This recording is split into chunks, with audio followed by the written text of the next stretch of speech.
Alrighty, guys, we have an absolutely massive trailer to talk about today. Let's talk about the trailer for the new superhero television show Ironheart.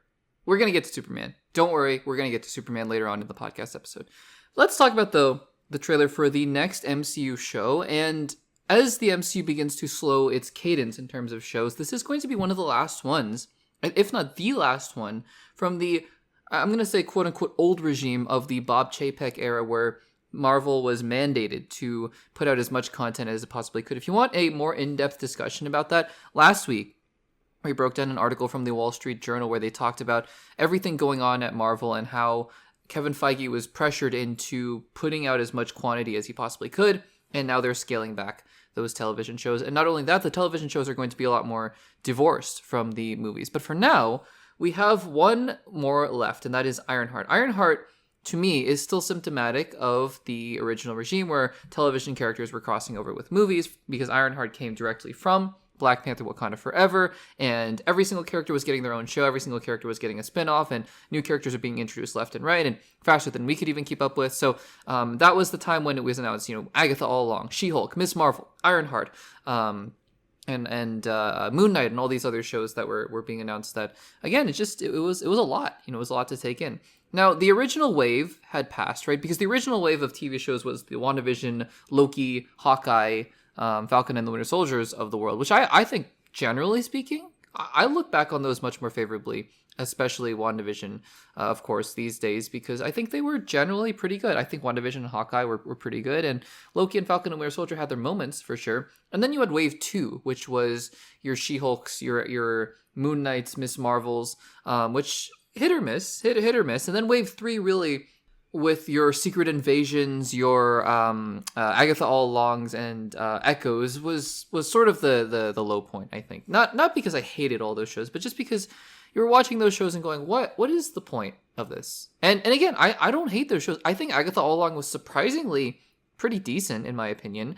But it still doesn't change the fact that I think that these shows were a symptom of the previous regime. And I think Ironheart fit into that. Now, Ironheart was supposed to come out 2 years ago, I think, at this point. And for whatever reason, Ironheart had been delayed and delayed and delayed. And it's not even to the point of, because of the strikes. Other shows had been delayed, like Daredevil Born Again was delayed, and Agatha All Along was delayed because of this reshoots and whatnot. And that's all well and good. And we got those shows eventually. Ironheart, for some reason, though, was stuck in this development hell. No pun intended, Mephisto puns. No pun intended, but, it was just stuck.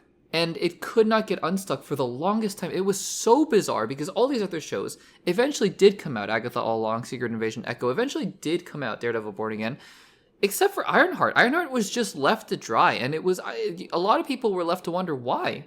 What was so either wrong or broken with the show that it had to be either buried or reshot or fixed. But eventually, Marvel said, we're gonna release the show. Earlier this year, and late last year, they confirmed that Ironheart was going to be coming out in 2025. It got a June 24th, 2025 release date. Lo and behold, months go by, and we are now just over a month away from the release of the first 3 episodes of Ironheart, which is what I hear they're going to do, the first 3 episodes.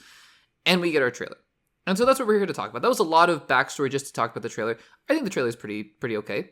And I say that because, I don't know if there's a whole lot to talk about in this segment about the trailer itself. I will say this.